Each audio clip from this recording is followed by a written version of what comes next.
Hello, first grade authors. It's Miss Davis here with your writing lesson for today. It's Friday, May 7th.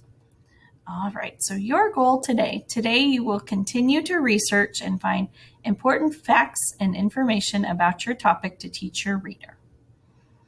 We started with an inquiry, right? Miss Davis was wondering, how are alligators different than crocodiles? Then that made me think, where do alligators live? And what do alligators eat? After I came up with my questions about my topic, I was ready to do some research. Remember, I've given you some different graphic organizers that you can use if you're doing a new animal like Miss Davis is. Here's a new animal facts recording sheet. It is 2 pages on there. If you're doing facts about a person, like a biography, here's a recording sheet for you to record your facts about a famous person. Or you can always use our brainstorming web if your topic doesn't fit into the animal or person category. Use that brainstorming web. All right, friends, so yesterday we took a look at PebbleGo. We did some research using PebbleGo. Today we're going to use our source of National Geographic Kids. So Miss Davis is going to show you how to access that and take a look at some information about my animal. All right, so here I am in my Clever page in National Geographic Kids. It's this bright yellow and blue icon, Nat Geo Kids. Once you click it, it will ask you for a password the first time. After that, you don't have to use a password again. The password was the word learn. We put that in our website previously. But just so you know, again, learn. So here I am in National Geographic Kids. There's all kinds of cool stuff in here. I'm focused on my topic though. So I'm going to type in the name of my animal, alligator, and search. As you can see, we get lots of different content. There's even some videos I can watch about the animal, some pictures I can view, some different magazines. You'll see sometimes your animal might not be the only animal. So you might see some other animals included in your book or magazine. Remember, you want to stay focused on your animal that you're writing about, but if there are facts about your animal included, you can of course use them. All right, so now I'm getting into books. So Look and Learn Peekaboo. That one looks interesting, but I do see another animal on the cover. So if I use this book, I'm probably going to be really looking for my animal, the alligator, and I wonder if there will be a lot of facts or just a couple. So let's see if there are some better options. Everything reptiles. I know crocodiles are reptiles. I bet there's some good information in there. Keep that one in mind. What do you think, friends? Does this look like a good resource? It's called Alligators and Crocodiles. That was my first question that I had when I wanted to research this animal. I wanted to know the difference between these two, alligators and crocodiles. What a perfect book. I'm going to start here. So I'm clicking in this book, and I'm going to take a look and see. Now, National Geographic does have the option where you can listen to the book. So if the book is something that's a little too difficult for you to read, don't panic. You can always listen to it and have it read to you. All right, so here's the cover. And then to flip through the pages, we've got our little arrows here. So that title page. Look at those little guys. They look pretty cool. A table of contents. Remember, readers, when we talked about our table of contents, we said this was a really helpful tool when we're looking for specific information. So if I'm really looking for facts about my animal's habitat, I bet I can use my table of contents to help me find. Let's see, something like, around the world. That sounds like it might tell me where alligators live. Let's check out Around the World on page 10. So remember, in nonfiction books, we don't have to read every page. Especially doing research, we're looking for specific information. We can flip through until we find the page that we're looking for. All right, so here's around the world. It says, Miss Davis will scoot over here. Around the world, alligators and crocodiles belong to a group of reptiles called crocodilians. Ooh, see how they pronounced it for us?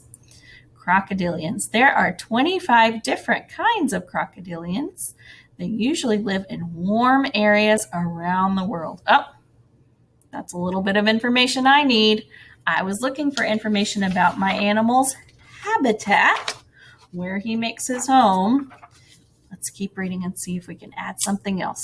I know they live in warm areas. Gonna jot that down real quick. All right, my next page says crocodilians are never far from the water. They spend a lot of time in ponds, lakes, marshes, wetlands, rivers, and swamps. Ooh, what a great list that is. So I know crocodiles live near water.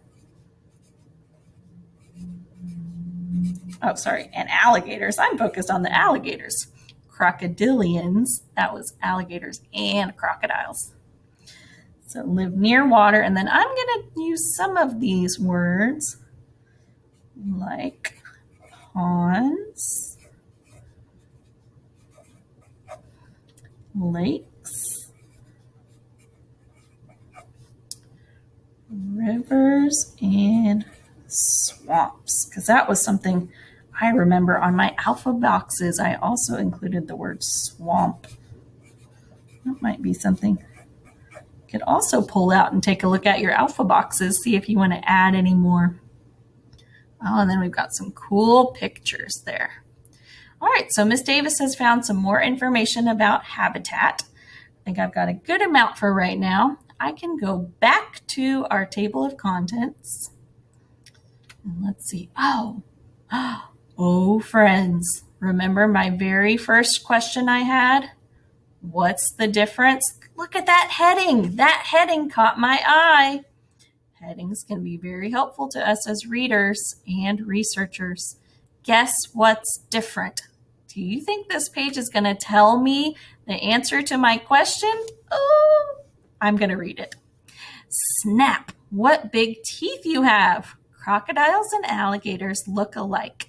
They both have huge jaws with pointed teeth. They both have a long tail. Bumpy plates cover their bodies. Okay, so far those are the things they have in common, the things that are the same. Haven't found the answer to my question yet. I'm going to keep reading. But crocodiles and alligators are different. How can you tell them apart? That was my question, friends. Let's see, maybe they answer it on the next page.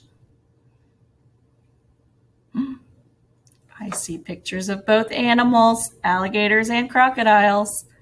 It looks like we're going to do some comparing. Alligators have a wide snout. It is rounded and U-shaped. Oh, like the letter U. Alligators are usually a dark color. Crocodiles have a thinner snout. It is pointed and V-shaped. Oh, like the letter V. I see that. Crocodiles are lighter in color than alligators. Oh my gosh, friends, this is exactly the information I was looking for. Now, I'm going to include some of this information in my characteristics because it does talk about what my animal looks like on my organizer. I might also include some in my fun facts because I do have a section all about other facts. So I am so happy I have found this information using a table of contents and using a heading. I was able to find an answer to my questions. I hope today that you can use National Geographic Kids and continue to use Pebble Go if you'd like, or library books, or our other resources like Mayan. But use that table of contents and use your headings and photographs to help you find the answers to your questions as a researcher. All right, let's hop back to our slideshow. All right, my authors, so today you will continue to research and find important information and facts about your topic to teach your reader. Remember, if you are choosing to do another animal like Miss Davis, I've included that 2-page graphic organizer for you. I think both pages are helpful, so I would print them both out. And if you're doing that biography on a person, you can use the biography graphic organizer, or you can use your brainstorming web. But find those great bits of information, the really big, important information, and those interesting details to help teach your reader all about your topic. All right, authors, good luck with your research today and have a great weekend. Don't forget, upload images of your writing from this week. Remember, you should have your first informational book published with a cover and table of contents and glossary ready to share, as well as your Alpha Boxes brainstorming from earlier this week. And you can also include your graphic organizer so far from your research for your new topic. All right, writers, have a great weekend, and I'll see you next week. Bye.